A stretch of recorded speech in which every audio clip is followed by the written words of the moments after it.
굉장히 많죠. 그런데 이 나프탈렌이 미국, 유럽 등에서는 이미 발암물질로 널리 알려진 위험물질이라는 것을 알고 계셨습니까?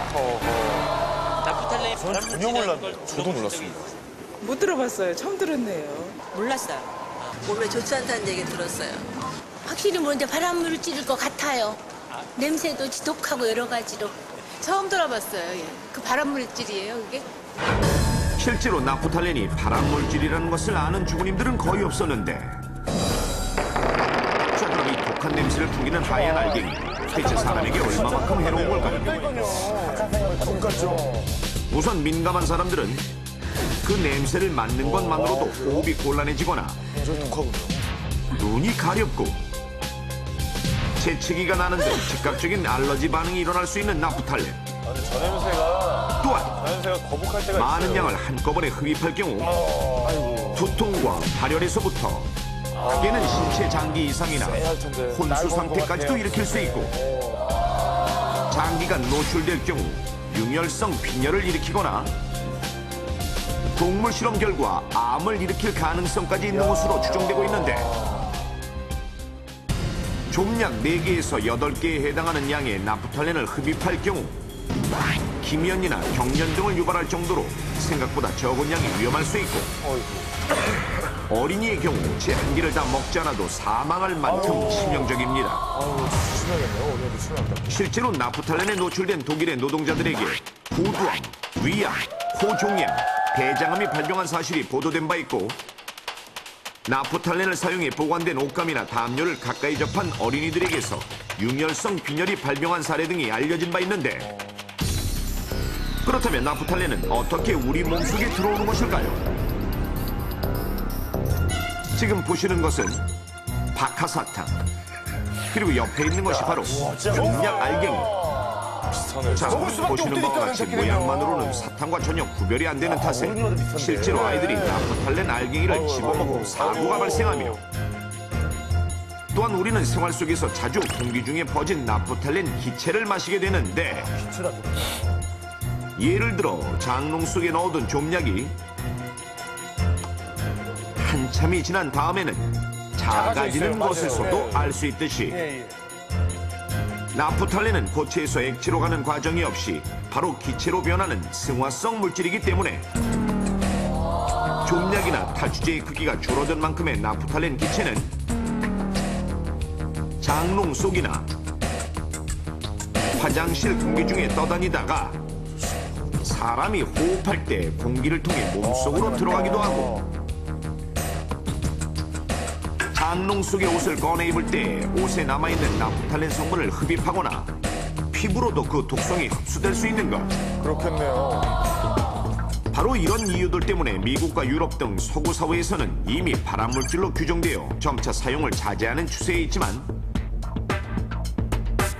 우리나라의 경우 시간당 노출량 10ppm이라는 산업 현장 권고 기준치만 있을 뿐, 발암물질임이 잘 알려져 있지 않을 뿐더러 소비자들 사이에서 널리 사용되고 있는 나프탈렌.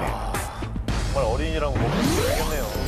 그렇다면 실제로 우리 주변에서 쉽게 구입할 수 있는 나프탈렌 성분의 제품에서는 실제로 어느 정도의 나프탈렌 성분이 발생할까요? 광운대학교 환경공학과 대기오염 제어 및 에너지 연구실의 도움을 받아 직접 실험해 보겠습니다. 우선 시중에서 직접 구입한 총 4가지 종류의 나프탈렌 제품을 각각 다른 밀폐된 용기 안에 넣었습니다.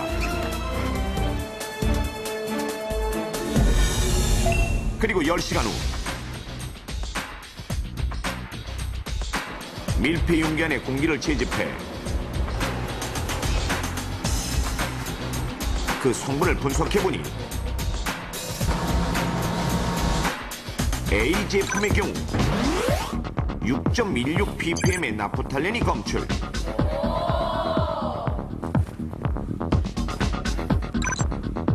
B 제품의 경우 11.1ppm의 나프탈렌이, C 제품의 경우 6.26ppm, 제품마다 차이가 다 있군요. D 제품의 경우 10.6ppm의 나프탈렌이 검출되었는데, 실험 결과 두 개의 제품에서 산업 현장의 시간당 권고 기준치인 10ppm을 추구하는 양의 나프탈렌이 검출됐습니다. 그렇다면 이런 나프탈렌 좀약과 함께 보관된 옷에는 실제로 얼마만큼의 나프탈렌 성분이 묻게 되는 걸까요? 실제로 가정에서 흔히 하듯이 서랍 안에 옷과 나프탈렌 좀약을 함께 놓고 사흘 동안 보관한 후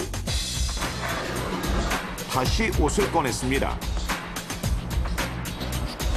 그런 다음 즉시 해당 옷의 일정 부분을 잘라 옷에 묻어있는 성분을 분석해본 결과 서랍에서 옷을 꺼낸 직후에는 옷감 1g당 0.02 마이크로그램, 티셔츠 한 벌로 치면 6.56 마이크로그램의 나프탈렌 성분이 묻어있는 것으로 드러났는데 실험 결과 좀약과 함께 보관되는 것만으로도 실제로 나프탈렌이 옷에 묻게 되는 것을 알 수 있으며 그러네요. 따라서 이런 옷을 곧바로 입을 경우 주변 공기 속에도 나프탈렌 성분이 퍼져나가는 것은 물론 우리 몸속으로도 해로운 나프탈렌 성분이 곧바로 들어올 수 있는 것입니다. 이렇듯 우리는 생활 속에서 나프탈렌의 위험성이 무방비 상태로 감지되어 있는 상황. 그렇다면 이로 인한 피해를 최소화하는 방법은 무엇일까요? 예, 우리나라는 미국이나 유럽처럼 발암물질인 나프탈렌에 대한 별도의 규정이 아직 존재하지 않습니다. 단지 산업 부분에서 작업자에 대한 규정이 10ppm으로 권고안이 있지만 시중에 팔리고 있는 나프탈렌 성분이 들어있는 것에 대해서는 명확한 양이 명기되어 있지 않아서 소비자들이 그것을 모르고 썼을 때 나프탈렌에 노출돼서 그런 그 발암성이라든가 이런 위험한 부분에 노출될 가능성이 높다 하겠습니다. 그래서 현재로서는 소비자들께서 그런 부분들을 현명하게 선택하고 가능하면 나프탈렌을 사용하지 않는 그런 것이 더 마땅한 방법이라고 생각을 합니다. 그렇습니다. 생활 속 나프탈렌에 노출되지 않기 위한 최선의 방법은 나프탈렌을 가급적 사용하지 않는 것. 좀약이나 탈취제가 필요하실 때에는 가급적 나프탈렌 성분 표기가 되어 있지 않은 제품을 사용하실 것을 권합니다. 하지만 부득이하게 나프탈렌을 사용해 보관한 옷은 한번 빨아입거나 통풍이 잘 되는 곳에 널어도 나프탈렌 성분이 충분히 날아갔을 때 입어야 하는데 자, 그럼 어느 정도의 시간이 지나야 나프탈렌 성분이 충분히 날아가는 것일까요? 나프탈렌 조약이 놓인 서랍장에서 옷을 꺼낸 직후에는 옷감 1g당 0.02 마이크로그램의 나프탈렌 성분이 검출되었는데 옷을 꺼낸 직후 또 다른 샘플을 잘라 일상생활에서 통풍이 잘 되는 곳에 널어뒀을 때를 가정해 자연풍과 같은 바람이 나오는 장치에 약 30분 동안 쏘여봤습니다. 신기한 장치들 많죠. 그런 다음 옷감에 남은 나프탈렌의 양을 알아봤더니 놀랍게도 옷감 1g당 0.001 마이크로그램의 나프탈렌 성분이 검출. 옷장에서 꺼낸 직후의 나프탈렌 수치인 0.02 마이크로그램의 20분의 1로 나프탈렌의 양이 확 떨어졌으며 이는 사실상 나프탈렌 성분이 거의 남아있지 않은 것을 의미합니다. 따라서 옷을 나프탈렌과 함께 보관했다면 최소 30분 동안 통풍이 잘 되는 곳에 두었다가 입을 것을 권해드리며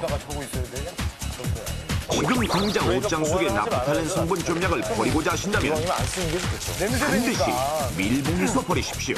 밀봉에서 버려야지. 이렇게 싸두면 어떨까? 또한 나프탈렌 대신 숯 1kg 정도씩을 보자기로 싸서 옷과 함께 보관하면 습기를 없애주는 데다가 탈취 효과도 좋으며 신문지와 함께 옷을 보관하면 방충 효과도 있습니다. 그래도 신문지는 어머니들이 너무